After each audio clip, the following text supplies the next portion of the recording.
सहेज कर रखते गए और उसको विकास कर। किसान की विरासत, धरती के वनस्पति संसाधन, एक अधिकार जिसका दुनिया भर के देश करते हैं सम्मान। आज भारत उन अधिकारों को दे रहा है नए मुकाम, ताकि और बढ़े किसानों की वंशागत किस्मों की पहचान का अभियान।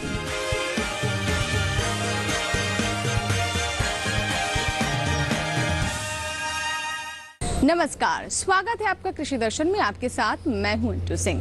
कृषि दर्शन आप किसानों का अपना कार्यक्रम है, जहां हम बात करते हैं कृषि संबंधी तमाम नई जानकारियों के बारे में। हमारा मकसद होता है कि आप किसानों तक ये जानकारियां सही समय पर पहुंचे, ताकि उनका उचित इस्तेमाल कर आप अपनी आय में वृद्धि कर सकें। आज के कार्यक्रम में भी सबसे पहले हम बात करेंगे विज्ञान और किसान की, उसके बाद नजर डालेंगे कृषि स्टार्टअप पर, और अंत में सरकार की योजनाओं के बारे में बताएंगे फार्मिंग इंडिया में। लेकिन सबसे पहले बताते हैं आपको किसान सम्मान सम्मेलन के बारे में। राजधानी दिल्ली स्थित पूसा में 17 और 18 अक्टूबर को किसान सम्मान सम्मेलन का आयोजन किया जा रहा है, और इस सम्मेलन को खुद प्रधानमंत्री श्री नरेंद्र मोदी संबोधित करेंगे। क्या और विशेष रहने वाला इस कार्यक्रम में, इसके बारे में विस्तार से जानकारी दे रहे हैं भारतीय कृषि अनुसंधान संस्थान पूसा के निदेशक डॉक्टर AK सिंह। आपको बताते हुए मुझे अपार खुशी हो रही है कि आने वाले अक्टूबर 17 एवं 18 तारीख को पूसा संस्थान के मेला ग्राउंड में किसान सम्मेलन का आयोजन किया जा रहा है। इस कार्यक्रम में देश भर से करीब 13,500 किसान भाग लेंगे, जो 476 जिलों से आएंगे।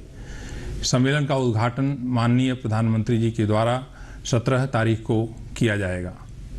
इस सम्मेलन में करीब 1500 से अधिक स्टार्टअप भाग ले रहे हैं, जिसमें से 300 स्टार्टअप अपने अपने क्षेत्र में जो कार्य कर रहे हैं उसकी प्रदर्शनी लगाएंगे, चाहे वो कृत्रिम सिंचाई से संबंधित हो, आर्टिफिशियल इंटेलिजेंस से संबंधित हो, मूल्य संवर्धन से संबंधित हो, या दक्षतापूर्ण खेती से संबंधित हो। अलग अलग विधाओं पर प्रदर्शनियां आयोजित की जाएंगी, जिसमें भाग लेकर के आप इसका पूरा फ़ायदा उठा सकते हैं। इस अवसर पर किसान सम्मान निधि की 12वीं किस्त भी जारी की जाएगी, और साथ ही साथ देश में किसान समृद्धि केंद्रों का भी उद्घाटन किया जाएगा। कार्यक्रम का सीधा प्रसारण जितने कृषि विश्वविद्यालय हैं, जितने कृषि विज्ञान केंद्र हैं और जितने कॉमन सर्विस सेंटर हैं, वहाँ पर किया जाएगा। आप सभी किसान भाइयों से अनुरोध है कि जो लोग यहाँ पर भाग नहीं ले पा रहे हैं, वो लोग अपने नज़दीक के कृषि विज्ञान केंद्र, कृषि विश्वविद्यालय या कॉमन सर्विस सेंटर के ऊपर जाएं और इस कार्यक्रम में पूरी तरह से भाग लें। माननीय प्रधानमंत्री जी के संबोधन को सुने। विज्ञान और किसान में आज हम आपको बताएंगे गन्ने की आधुनिक तकनीक के बारे में। जी हाँ, कैसे हमारे किसान गन्ने की फसल में आधुनिक तकनीक का इस्तेमाल कर सकते हैं और इसकी गुणवत्ता को भी बढ़ा सकते हैं। गन्ने की बात करें तो ये एक नकदी फसल है, और हमारे किसान इसकी फसल बड़े पैमाने पर लेते हैं और अच्छा लाभ भी कमाते हैं। लेकिन आधुनिक तकनीक को अपनाकर वो न सिर्फ श्रम में कमी कर सकते हैं, साथ ही साथ लाभ प्रतिशत को भी बढ़ा सकते हैं। कैसे, आइए जानते हैं इस रिपोर्ट में।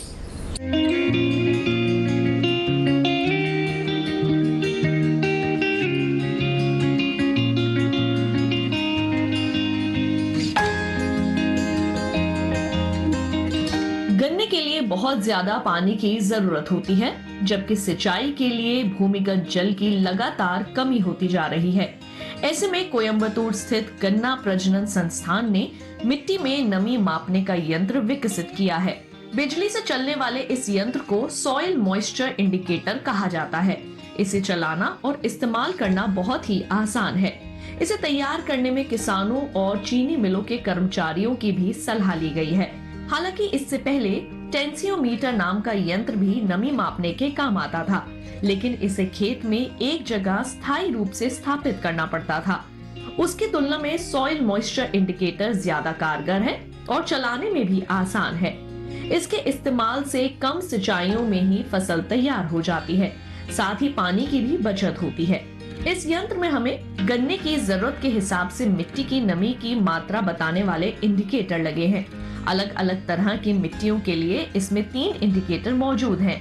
लाल या नारंगी बत्ती जलने का मतलब है कि अब फसल को सिंचाई की जरूरत है, जबकि हरी बत्ती बताती है कि खेत में पर्याप्त नमी मौजूद है और अभी सिंचाई नहीं करनी है। नीली बत्ती जलने का मतलब है कि खेत में जरूरत से ज्यादा नमी है। 1 हेक्टेयर गन्ना बोने के लिए 7 से 8 क्विंटल बीज चाहिए। शुगरकेन बड सेटलिंग प्लांटिंग बुवाई की नई विधि है जो अब लोकप्रिय हो रही है। इसमें गन्ने की 1 आंख वाले टुकड़े काटकर बोए जाते हैं। गांठ काटने के बाद बचे हुए हिस्सों को कोल्हू पर बेच सकते हैं। इस तरह 1 हेक्टेयर के लिए सिर्फ 1.5 क्विंटल बीज पर्याप्त होता है और मजदूरी भी कम लगती है। इस तरह की बुआई के लिए ट्रैक्टर से चलने वाला मैकेनिकल प्लांटर बनाया गया है। ये मेड़ पर गन्ने की बुआई करता है और एक साथ में 2 कतारें खींच सकता है। इसे चलाना भी आसान है और एक जगह से दूसरी जगह ले जाना भी। लेकिन एक गांठ के टुकड़े काटना भी कोई आसान काम नहीं है। इसके लिए बहुत ज्यादा वक्त दरकार होगा। गन्ना प्रजनन संस्थान करनाल ने इसके लिए भी मशीन तैयार की है और इसका नाम क्वाट्रो शुगरकेन सिंगल बड कटर रखा है। ये मशीन एक बार में 4 गन्नों से 1 गांठ वाले छोटे छोटे टुकड़े काट सकती है, लेकिन इसके लिए 4 मजदूरों की जरूरत होगी। 1 एकड़ खेत में 7 से 8 हजार तक 1 गांठ वाले टुकड़ों की जरूरत होती है। ये मशीन इतने टुकड़े 1 घंटे में काट सकती है। गन्ने की फसल को कीट भी बहुत ज्यादा नुकसान पहुंचाते हैं। इनसे निपटने के लिए किसान रासायनिक कीटनाशकों का इस्तेमाल करते आ रहे हैं, लेकिन ये कीटनाशक बहुत खतरनाक है और पर्यावरण के लिए हानिकारक भी। ऐसे में गन्ने की फसल के लिए जैव नियंत्रक बनाया गया है। इसे एंटोमोपेथेजोनिक नेमेटोड यानी EPN का नाम दिया गया है। अनुसंधानों से ये बात सामने आई है कि गन्ने में कवक से फैलने वाली ज्यादातर बीमारियों के लिए रोपाई सामग्री जिम्मेदार है। गैर कवकीय बीमारियों को हीट ट्रीटमेंट या टिश्यू कल्चर तकनीक की मदद से काबू किया जा सकता है, लेकिन कवकीय रोगों को प्रभावकारी सेट ट्रीटमेंट की मदद से ही नियंत्रित किया जा सकता है। इस तरह के ट्रीटमेंट के लिए कवकनाशी या माइक्रोब्स या दूसरे मॉलिक्यूल की जरूरत होती है। शुरुआती प्रयोगों से पता चला है कि सेट्स में ही कवकनाशी को प्रभावकारी विसरण के लिए 15 दिन का लंबा समय चाहिए। ICAR ने सेट्स के भीतर प्रोटोटाइप की मदद से कवकनाशियों के तुरंत और प्रभावकारी वितरण की तकनीक विकसित की है।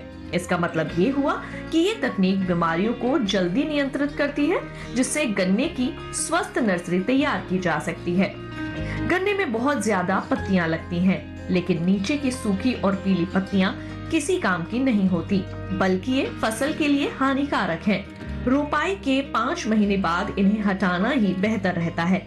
इन्हें हटाने के लिए कम वजन वाला यंत्र तैयार किया गया है।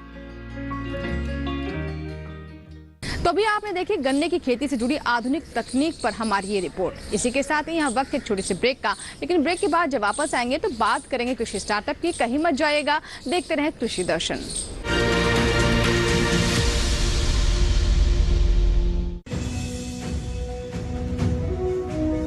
भारत सरकार का हर प्रयास किसानों को दे रहा है एक नई आस। देश के किसानों की खुशहाली और उन्हें आत्मनिर्भर बनाने के लिए भारत सरकार समर्पित है। प्रधानमंत्री श्री नरेंद्र मोदी जी के नेतृत्व में कृषि क्षेत्र में किए गए निरंतर प्रयासों के फलस्वरूप देश खाद्यान्न व बागवानी के क्षेत्र में आत्मनिर्भर हो चुका है और देश में दलहन का उत्पादन भी बढ़ा है। इसी तरह भारत सरकार ने खाद्य तेलों के उत्पादन को बढ़ाने के भी अनेक प्रयास किए हैं। इसी क्रम को आगे बढ़ाते हुए माननीय प्रधानमंत्री श्री नरेंद्र मोदी जी के नेतृत्व में भारत सरकार ने दूरदर्शी निर्णय लेते हुए राष्ट्रीय खाद्य तेल मिशन ऑयल पाम की शुरुआत की है। इस मिशन से देश भर के किसानों को बहुत लाभ मिलेगा। कृषि के पूंजी निवेश में वृद्धि होगी, खाद्य तेल आयात पर देश की निर्भरता कम होगी और रोजगार के नए अवसर पैदा होंगे। खाने के तेल में आत्मनिर्भरता के लिए अब राष्ट्रीय खाद्य तेल मिशन ऑयल पाम का संकल्प लिया गया है। इससे किसानों को तो सीधा लाभ होगा ही, गरीब और मध्यम वर्ग के परिवारों को सस्ता और अच्छी क्वालिटी का तेल भी मिलेगा। यही नहीं, ये मिशन बड़े स्तर पर रोजगार का निर्माण करेगा। इस मिशन के अंतर्गत ऑयल पाम का रकबा और पैदावार बढ़ाने पर जोर देने के लिए सरकार ने 11,000 करोड़ रुपए से अधिक की सहायता राशि निर्धारित की है। मिशन के तहत सरकार ने ऑयल पाम की खेती के लिए रोपण आदि की सहायता में बढ़ोतरी करते हुए पहले मिलने वाले 12,000 रुपए प्रति हेक्टेयर को बढ़ाकर 29,000 रुपए प्रति हेक्टेयर तक कर दिया है। ऑयल पाम के पुराने बागों के पुनरुद्धार के लिए 250 रुपए प्रति पौधा के हिसाब से विशेष सहायता दी जा रही है। पौधारोपण सामग्री की कमी दूर करने और बीजों की पैदावार करने वाले बागों को भी सहायता दी जाएगी। इसके तहत 15 हेक्टेयर ऑयल पाम उद्यान के लिए 80 लाख रुपए तक की सहायता राशि दी जाएगी। इसके अलावा नर्सरी विकास के लिए 40 लाख रुपए तक तय किए गए हैं। पूर्वोत्तर और अंडमान राज्यों के लिए विशेष सहायता का भी प्रावधान है।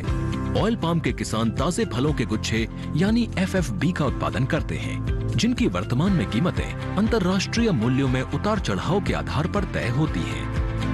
पहली बार केंद्र सरकार ताजे फलों के गुच्छे की कीमत के लिए किसानों को आश्वासन दे रही है। ये व्यवहार्यता मूल्य यानी VP कहलाएगा, यानी किसानों को कोई घाटा नहीं होने दिया जाएगा। व्यवहार्यता मूल्य VP तय करने की शुरुआत 1 नवंबर से होगी और अगले वर्ष 31 अक्टूबर तक जारी रहेगी।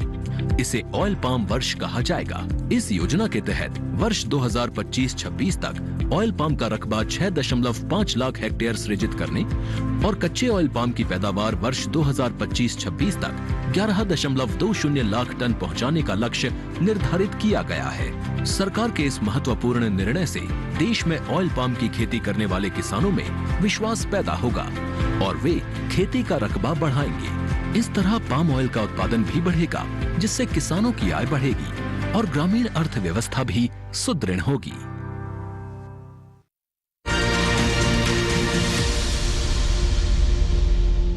ब्रेक के बाद एक बार फिर आपका स्वागत है। आप देख रहे हैं कृषि दर्शन। आइए अब नजर डालते हैं कृषि स्टार्टअप पर।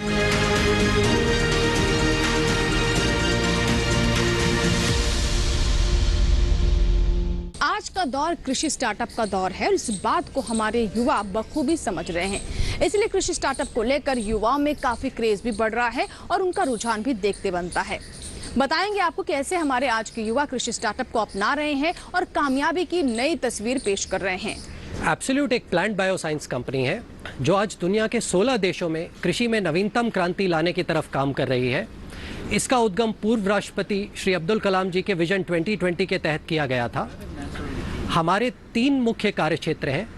पहले कार्यक्षेत्र में हमारा प्रयास ये है कि कैसे भारतीय टेक्नोलॉजी को दुनिया तक लेके जाया जाए। इसके लिए हमने एक ऐप बनाई है, उसका नाम उपज है।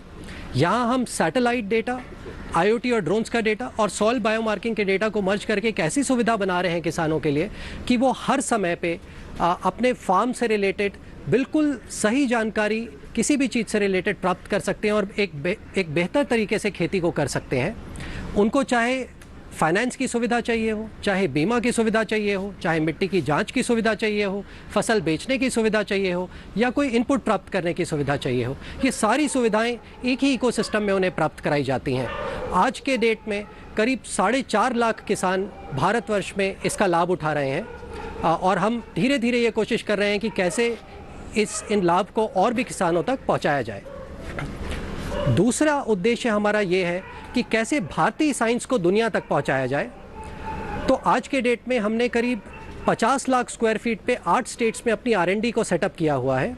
यहाँ हम दुनिया के खेती से रिलेटेड सबसे नवीन टेक्नोलॉजीज़, सबसे नवीन साइंसेस पे काम कर रहे हैं। इसमें माइक्रोबायोलॉजी, एपिजेनेटिक्स, मॉलिक्यूलर बायोलॉजी और इसी तरह की आर्टिफिशियल इंटेलिजेंस और कई सारे तरह के साइंसेस को मर्ज करके एक रूप दिया जा रहा है, जिसका उद्देश्य ये है कि कैसे केमिकल लेड फार्मिंग से नेचुरल फार्मिंग की तरफ जाया जा सके। आज की तारीख में एब्सोल्यूट ने केमिकल फर्टिलाइज़र और केमिकल स्टिमुलेंट्स के 100% रिप्लेसमेंट प्रोडक्ट बना लिए हैं, जो पहले हम भारत में लेके जाएंगे और उसके बाद पूरे दुनिया तक लेके जाएंगे।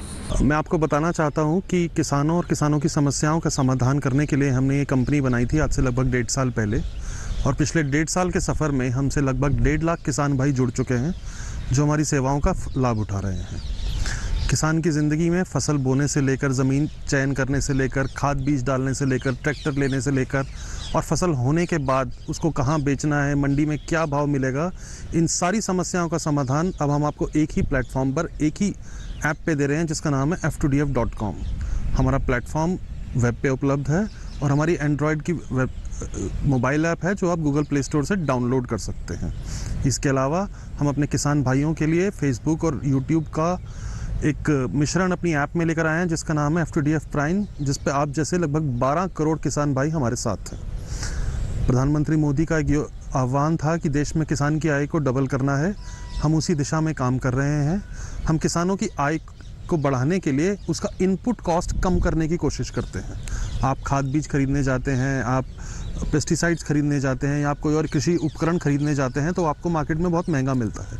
हमारी कोशिश ये है कि वो डायरेक्ट मैन्युफैक्चरर से लेके आपको दिया जाए, बीच में मिडिलमैन और कमीशन एजेंट्स की कमीशन हटाई जाए ताकि आपको मार्केट से 20-30% सस्ता मिला जाए। f2df में हमारा पहला उद्देश्य था नो मिडिलमैन नो कमीशन।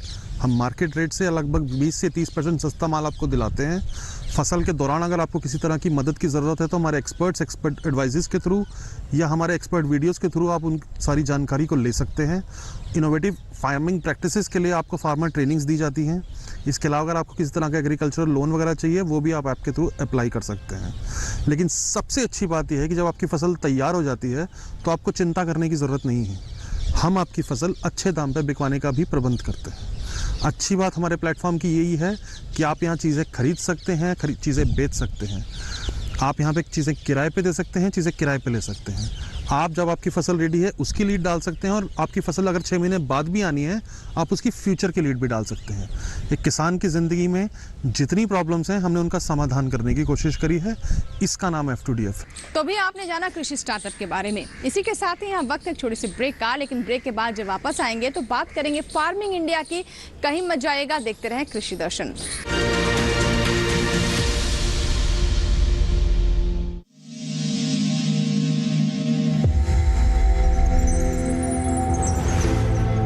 आत्मनिर्भर किसान भारत की शान। उत्पादन में आत्मनिर्भर होने के साथ साथ फसल की कटाई के उपरांत उपज की हानि को रोकने, ग्रामीण क्षेत्रों में रोजगार सृजन करने और बीज से बाजार तक के विजन को मजबूती देने के उद्देश्य से 1 वर्ष पूर्व माननीय प्रधानमंत्री श्री नरेंद्र मोदी जी ने एक महत्वाकांक्षी केंद्रीय योजना एग्रीकल्चर इंफ्रास्ट्रक्चर फंड की शुरुआत की। इस आधुनिक इंफ्रास्ट्रक्चर से कृषि आधारित उद्योग लगाने में एक बहुत बड़ा बदलाव आएगा और बहुत बड़ी गति आएगी। साथियों, अब हम उस स्थिति की तरफ बढ़ रहे हैं जहां गांव के कृषि उद्योगों से फूड आधारित उत्पाद शहर जाएंगे और यही तो आत्मनिर्भर भारत अभियान का संकल्प है। एग्रीकल्चर इंफ्रास्ट्रक्चर फंड से पात्र लाभार्थी गोदामों का निर्माण कर सकते हैं, छटाई या ग्रेडिंग इकाई, पैकिंग हाउस, सप्लाई चेन और कोल्ड चेन जैसी सुविधाएं या फिर प्राथमिक कृषि प्रसंस्करण केंद्र की स्थापना कर सकते हैं। इस योजना के तहत पात्र लाभार्थियों को 2 करोड़ रुपए तक के ऋण पर अधिकतम 7 वर्ष के लिए ब्याज में 3% तक की छूट दी जा रही है। ऋण पुनर्भुगतान के लिए 6 महीने से 2 वर्ष तक मोरेटोरियम की सुविधा भी उपलब्ध है। इस योजना ने अब तक सफलता की कई मिसालें कायम की हैं, जैसे कि मध्य प्रदेश के लाभार्थी श्री विपिन त्रिपाठी ने एग्रीकल्चर वेस्ट से बायोफ्यूल बनाने का इनोवेटिव प्राइमरी प्रोसेसिंग सेंटर लगाया है। लोन मिलने की वजह से हम समय पर सारी मशीनों का प्रोक्योरमेंट और सारा सिविल वर्क टाइम पे करवा पाए, जिससे ये प्रोजेक्ट को लगाना संभव हो पाया। राजस्थान के लाभार्थी श्री यशवर्धन मुंद्रा ने सॉर्टिंग एंड ग्रेडिंग यूनिट लगाकर रोजगार के अवसर पैदा किए हैं। कर्नाटक की महिला उद्यमी श्रीमती ममता वी ने प्राइमरी प्रोसेसिंग सेंटर लगाकर प्रगति की नई राह चुनी है। ಸಣ್ಣ ಪುಟ್ಟ ಉದ್ಯಮಿಗಳನ್ನ ಮತ್ತಷ್ಟು ಅಗ್ರಿಕಲ್ಚರಲ್ಲಿ ಹೆಚ್ಚು ನಾವು ಇನ್ನಷ್ಟು ಸಾಧನೆ ಮಾಡಲಿಕ್ಕೆ ಕಾರಣಕಾರಕವಾದಂತ ಈ ಅಗ್ರಿಕಲ್ಚರಲ್ ಇನ್ಫ್ರಾಸ್ಟ್ರಕ್ಚರ್ ಫಂಡ್ ಇಂದ ನಮ್ಮ ಇನ್ನಷ್ಟು ಯೋಜನೆಗಳು ಆಯೋಜನೆಗಳು ಉತ್ತಮಗೊಂಡಿದೆ। राजस्थान के लाभार्थी श्री दिनेश भट्टर ने जीरे की प्रोसेसिंग यूनिट लगाकर आसपास के ग्रामीणों को आत्मनिर्भरता प्रदान की है। महाराष्ट्र के लाभार्थी श्री अनूप कुमार मोहता ने वेयर हाउस बनाकर अन्न भंडारण को सुनिश्चित किया है।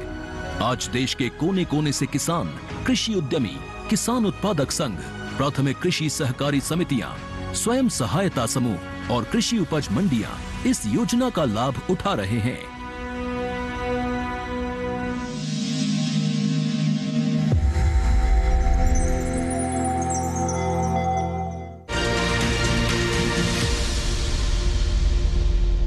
ब्रेक के बाद एक बार फिर आपका स्वागत है। आप देख रहे हैं कृषि दर्शन। आइए अब नजर डालते हैं फार्मिंग इंडिया पर।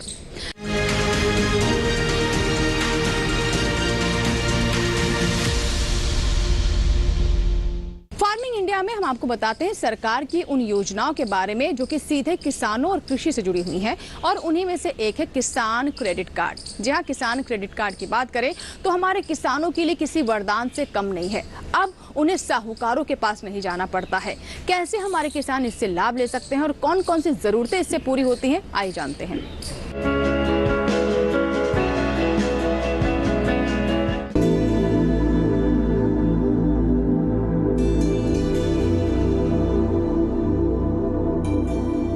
किसान क्रेडिट कार्ड योजना 1998 में शुरू की गई थी। इसका उद्देश्य किसानों को कृषि गतिविधियों के लिए बिना किसी बाधा के समय पर ऋण उपलब्ध कराना था। भारत सरकार किसान क्रेडिट कार्ड के तहत किसानों को ब्याज पर 2% की आर्थिक सहायता देती है और समय पर ऋण चुकाने वाले किसानों को 3% की प्रोत्साहन छूट देती है।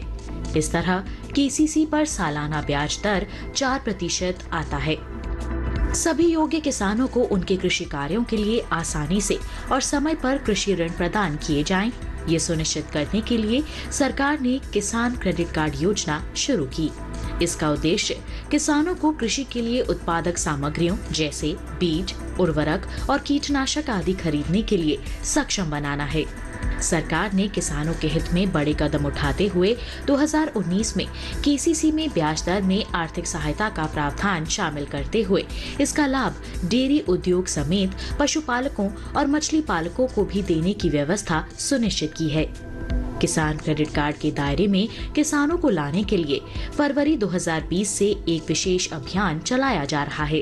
वर्ष 2012 से केसीसी योजना को और सरल बनाया गया है। इसके तहत लाभार्थियों को एटीएम सक्षम डेबिट कार्ड के प्रावधान सहित एक बार में दस्तावेजीकरण की सुविधा, सीमा में निर्माण लागत में वृद्धि और सीमा के भीतर कितनी भी संख्या में निकासी आदि की सुविधाएं दी गई हैं।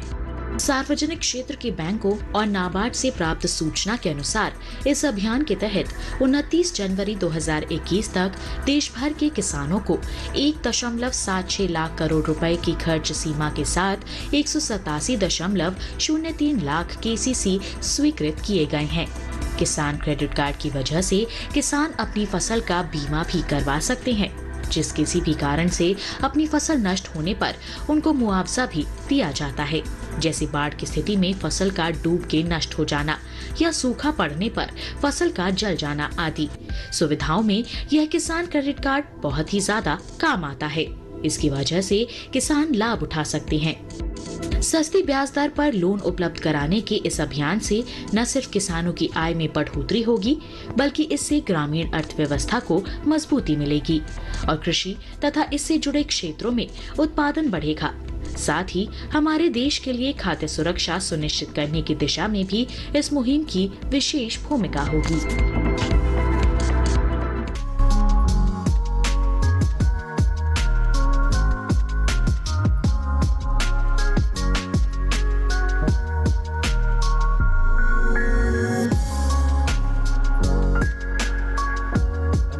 तो ये था हमारा आज का फार्मिंग इंडिया। आशा करते हैं कि आज के कार्यक्रम में जो जानकारियां हमने आप तक पहुंचाई हैं उससे आप जरूर लाभ लेंगे। अगर आपके कुछ सुझाव हैं, कोई सवाल हैं, कुछ राय हम तक पहुंचाना चाहते हैं तो आप हमें ईमेल कर सकते हैं, साथ ही पत्र भी लिख सकते हैं। हमारा ईमेल पता है krishidarshan@gmail.com। हमारा पता है कृषि दर्शन, कमरा नंबर 58, CPC, दूरदर्शन, खेलगांव, नई दिल्ली 110049।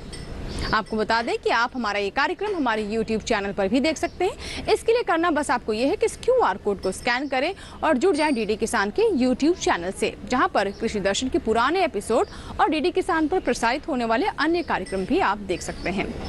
यहाँ लेंगे आपसे इजाजत। कृषि दर्शन के अगले अंक में फिर होगी आपसे मुलाकात। तब तक के लिए आप बने रहें दूरदर्शन किसान के साथ। नमस्कार।